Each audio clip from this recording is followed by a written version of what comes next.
No CTB, que é o Código de Trânsito Brasileiro, ele prevê algumas infrações de trânsito de competência do Estado e outras de competência exclusiva do município. E tem outras que são mista, tanto do município quanto do Estado. Então, como o CONTRAN ele é um consignado do Conselho Nacional de Trânsito, do Sistema Nacional de Trânsito, ele atua também nessas questões, mais principalmente nas infrações de parada, estacionamento e circulação, ou seja, aquelas infrações que o condutor pode cometer durante a circulação pelas vias, e a de estacionamento e parada também. Então, o fenômeno que está acontecendo com esses ciclomotores, com a bicicleta elétrica e autopropelido, é o mesmo que aconteceu na época com as motocicletas. Devido a ser um veículo de baixo custo para aquisição e de baixo custo para manutenção, está virando assim, um boom de crescimento nesse quesito.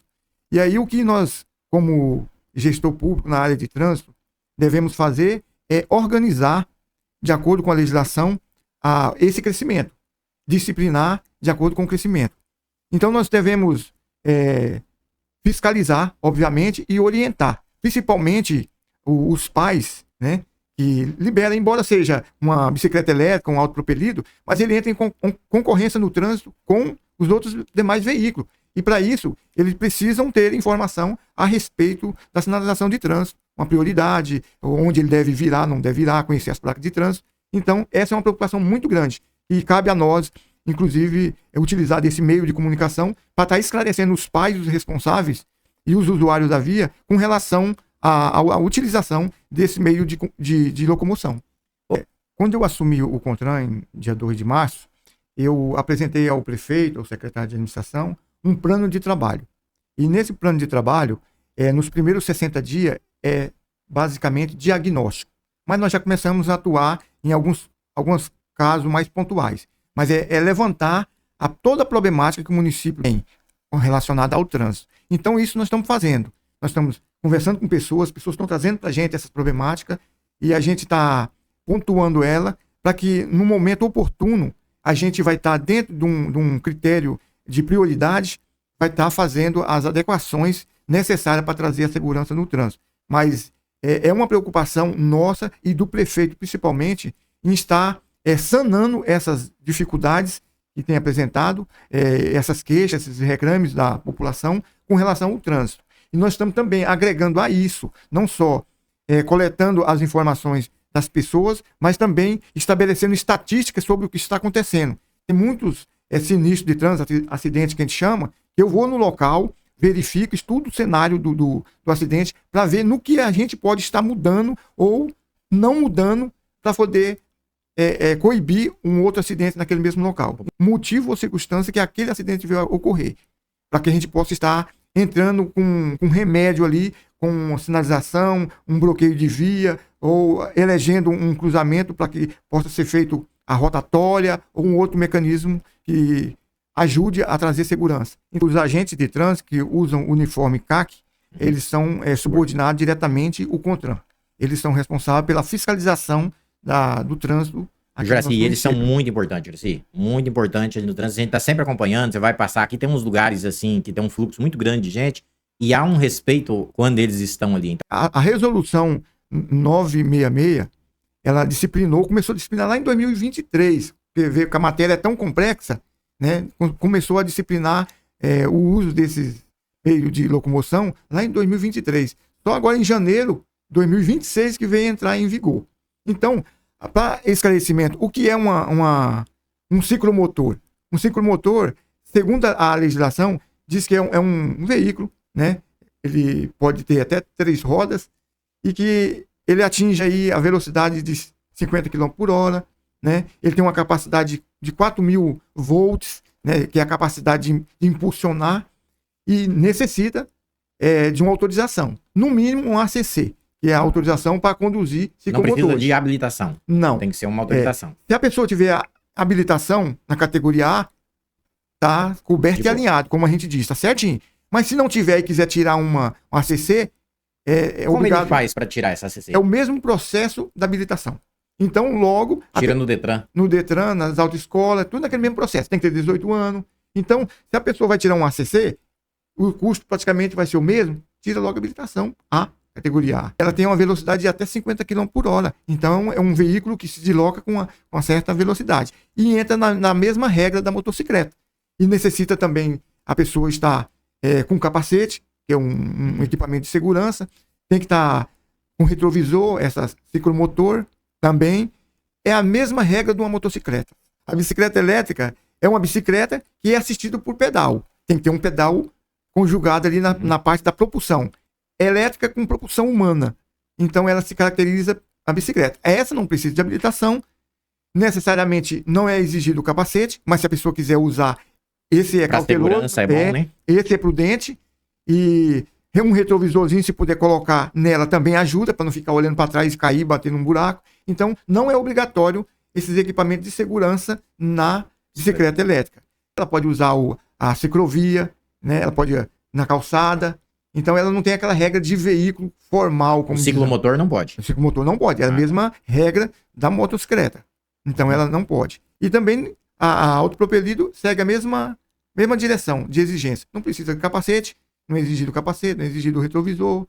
E se a pessoa quiser usar, vai aumentar mais ainda. Eu ia te perguntar da velocidade para bicicleta e autopropelido. Qual é o limite? É 32 km por hora. Para as duas. Para as duas. Mas a gente sabe que existe algum mecanismo que o pessoal está desbloqueando, não sei como, mas está desbloqueando esse meio de locomoção, que é a bicicleta elétrica e também o autopropelido, para que ele possa pegar mais velocidade. Ter sido desbloqueado, aumenta mais ainda o risco de se envolver num acidente, e as consequências desses acidentes, com certeza, é mais agravada por causa disso. Nosso plano A, neste momento, que inclusive vai entrar a gente vai começar a implantar a partir agora do final desse mês, que são as rotatórias. Rotatórias, ela tem surtido um excelente efeito aqui na nossa cidade, porque ela é um investimento de baixo custo em relação a pardal, que a gente chama, e também de baixa manutenção. Qual é o plano B? Se esse trânsito migrar para uma outra via, que não seja essas que tem um maior índice de acidente, aí nós vamos entrar com o plano B, que é a questão do pardal. Mas, a princípio, são esses mecanismos que reduzem as velocidades dos veículos. O município ele pode fazer uma legislação para o município relacionado ao trânsito e essas demandas? Não, o município ele não tem competência para legislar sobre o trânsito, porque a nossa lei maior é o Código Brasileiro de Trânsito. Então nós temos que seguir as regras. Uma lei menor não pode sobrepor a lei maior. Pode. Então nós temos que seguir a regra do CTB e das resoluções do CONTRAN, que é o Conselho Nacional de Trânsito. Então tudo que estiver disciplinado sobre a matéria, nós temos aquela obrigação, né, de colocar em prática todas aquelas normas que vêm do CONTRAN. Deixa eu falar um negócio para você. Você tem celular, não tem? O que você faz com o teu celular para proteger ele? Você coloca uma capinha, porque se ele cair no chão, agora a sua cabeça, que é muito mais importante do que uma ferramenta dessa, você não coloca uma proteção? Parece ser uma coisa assim que não dá para entender, velho. As pessoas não colocam. E é importante, se você anda aí com um autopropelido, né, um ciclomotor, uma bike elétrica, e acontecer de um outro veículo cometer um erro e atingir você, isso aqui pode salvar a sua vida, né? A importância disso, hein, Juraci? Exatamente. O capacete ele tem um papel muito fundamental na segurança do condutor, principalmente de motocicleta, de ciclomotor, da bicicleta elétrica, do autopropelido. Por quê? Nós sabemos que a nossa cabeça em si, ela tem um peso, assim, medidos, e na hora que a pessoa cai, a primeira coisa que vem é a cabeça no chão. A maioria destes veículos elétricos tem setas. Aprendam, mesmo você que é adolescente, né, 13, 14 anos, está pegando a sua bike elétrica, a maioria delas tem seta. Indica para onde você está indo, vai ajudar muito o nosso trânsito. Vai ajudar porque eu tô de veículo, um automóvel. Eu tô vendo uma bicicleta na beirada, ali no acostamento, tá chegando uma rotatória. Se você me dizer, através daquele sinal, para que lado você tá indo, vai facilitar e vai evitar, de repente, até uma colisão. Então, é importante. Tem algumas situações que o Código Brasileiro de Trânsito, CTB, ele disciplina uma hierarquia entre os usuários da via, inclusive a parte de pessoas e também de veículos. Então, diz que a pessoa ela tem prioridade sobre uma bicicleta, por exemplo, uma bicicleta sobre moto, sobre carro, sobre caminhão. Tem essa hierarquia. Mas se tratando de rotatória quem tem prioridade é quem está dentro da rotatória, não é quem se aproxima com mais velocidade, que é o que tem acontecido Tem isso. muito aqui. Muitos acidentes. Às vezes a pessoa está entrando, chegando na rotatória em baixa velocidade, vem alguém a 50 metros, mas em alta velocidade e entra na rotatória. Vai acontecer um acidente. É quem está na rotatória que tem a prioridade dentro dela. Isso pode ser bicicleta, autopropelido, elétrica, motocicleta, o carro, ou o que for. Tá dentro circulando, ele tem a prioridade. É essa que é a regra básica da circulação dentro da rotatória. É quem está dentro tem a preferência. Não é pelo tamanho do veículo, não é pela sua velocidade. Os acidentes de trânsito, ele ocorre por 3 situações bem específicas. Primeiro, pode ser uma falha no veículo faltar um freio, alguma coisa nesse tipo. Pode ser falha da sinalização, que não tem ou é deficiente, ou confunde o motorista. E a terceira é a falha humana. A falha humana tem imperado em mais de 90% dos acidentes aqui em Rolim de Moura. Os equipamentos de segurança, no caso da motocicleta, o capacete, retrovisor, tem muito jovem aí que acha cafona usar retrovisor em motocicleta, retira, né? E aí fica sem visão perfeita emitida pelo retrovisor e envolve em acidente. Então, nós temos um programa dentro do nosso plano de trabalho para atuar na área da educação de trânsito. Sabia que esse sentido aqui é proibido? Não sabia não. Então, as pessoas não estão olhando nas placas de trânsito para se orientar. Esse é o grande problema. Sai atrasado para o trabalho ou para levar a criança na escola e quer tirar a diferença em velocidade. A maioria das nossas vias, com exceto a 25, tem velocidade limitada em 40 a 30 por hora. As pessoas andam 80, 100. Vamos ter que trabalhar em conjunto, todas as pastas, toda a secretaria, o setor comercial, a imprensa, né, um canal no YouTube, o pessoal nas redes sociais, os influencers, eles precisam de ter esse cuidado também na educação do trânsito, ajudar. Tudo que você fizer, um pouquinho que você fizer, vai ajudar a gente a diminuir esse índice de acidente no nosso trânsito. Nós vamos ter uma cidade melhor para nós vivermos. Eu sou um crítico também do trânsito do nosso município. É o desafio que me fez aceitar essa proposta. E eu estou aberto à sugestão, né? Todas as denúncias que fazem, eu vou verificar em loco. Eu vou levantar a situação, porque a minha intenção e a do prefeito é resolver essa questão do trânsito em Rolim de Moura. Porque o trânsito não é só acidente que acontece, tem consequências, tem desdobramento, tem sequela, tem despesas que ocorrem no nosso sistema de saúde. Então, tem todo um desdobramento, tem pessoas que ficam inválidas, tem pessoas que perdem uma perna, tem pessoas que vêm a óbito, e tudo isso aí é perca para o município. E nós estamos preocupados com isso.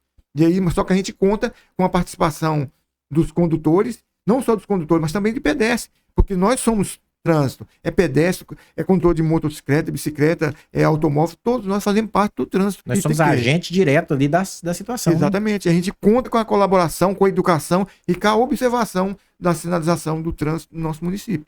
Você acha que dentro de 1 ano, 2 anos aí, consegue executar muito daquilo que nós até conversamos aqui, aquilo que está na mente de vocês, né? Acho que a gente quer já mostrar um resultado até o final do ano.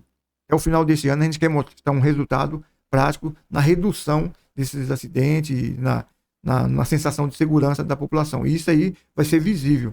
Só que aí a gente vai contar com a colaboração da população de um modo geral. Mas para isso nós vamos estar usando canais como esse seu, para estar trazendo essas informações para as pessoas e pedindo a conscientização que ela faz parte desse processo. A educação do trânsito é feita com a participação do público. Quero agradecer a oportunidade de estar aqui para estar falando desse tema que é tão importante e pedir a consciência dos condutores para que ele possa ver o trânsito e ser visto. Porque muitas das vezes você se envolve num acidente porque a gente não sabe que não é por vontade própria, mas às vezes é por displicência. Existe o tal do ponto cego que você tem que levar em consideração. Que a maioria dos acidentes que estão acontecendo hoje é por inobservância de algumas coisas que deixam de ser observada aí na direção do veículo. E um deles é o ponto cego, que às vezes o condutor do automóvel não está desconsiderando isso. Tem uma placa de pare, ele não para, ele segue direto e aí coincide de se envolver em um acidente. Então, a partir do momento que você for consciente no trânsito, a nossa estatística de trânsito vai cair significativamente, mas depende de você para que isso possa acontecer. Gente, falar de trânsito é um desafio, até porque o fluxo de trânsito em todos os municípios tem aumentado bastante. As bikes elétricas chegaram e elas são uma bênção na nossa vida. A gente fala de bike elétrica, mas a gente está falando de toda a categoria de pequenas motocicletas, né, elétricas, a ciclomotor, autopropelido. Talvez você nem está familiarizado com esse nome, autopropelido. O que é isso? Qual a diferença do autopropelido para bicicleta elétrica, para ciclomotor? É muito importante porque ajuda as crianças, adolescentes, né, a ir para a escola, ajuda a dona de casa, ir no mercado, nos ajuda no trânsito. E por não ter tantas exigências em algumas delas, como por exemplo o uso do capacete relacionado à habilitação, as pessoas acham que não precisa de respeitar algumas regras também no trânsito, de sinalização, as rotatórias, os lugares até mesmo de estacionar, onde você coloca essas bikes elétricas, e algumas são robustas, parecendo moto mesmo, né? E até dá uma enganada de vez em quando na nossa cabeça aí, assim. Então, uso de retrovisor, né? Não ande com ela sem retrovisor e ajuda a gente no trânsito, acompanhe a gente nas redes sociais. É um apelo que nós fazemos a você, ajuda a gente a fazer esse trânsito de Rolim ser o melhor trânsito. Sabe por quê? Porque a cidade de Rolim de Moura, ela é destaque a nível estadual e a nível nacional. Rolim de Moura, o Juraci, eu falava outro dia aqui com um amigo. Aqui nasceu os maiores políticos do estado de Rondônia. Muitos governadores, senadores, deputados federais saiu daqui de Rolim de Moura. Rolim de Moura é referência. A cafeicultura nossa, os prêmios, vamos dizer assim, mais badalados a nível nacional, tá saindo aqui da nossa região, né, da Zona da Mata, especialmente de Rolim de Moura. E Rolim de Moura, ele é destaque por ser uma cidade polo de movimento, tem muitas indústrias à nossa volta, e nós temos tudo para crescer, para continuar avançando. Então vamos fazer um Rolim de Moura melhor? Depende de você que é morador daqui, depende do setor público que está aqui na nossa frente conversando, alguém que tem experiência, já passou, vamos dizer assim, por uma tarefa pesada no nosso município, né, 30 anos de polícia militar, e que se capacitou durante a sua caminhada para ajudar a gente nesse momento, para a gente continuar. Vamos lá, nos acompanhe. Bora!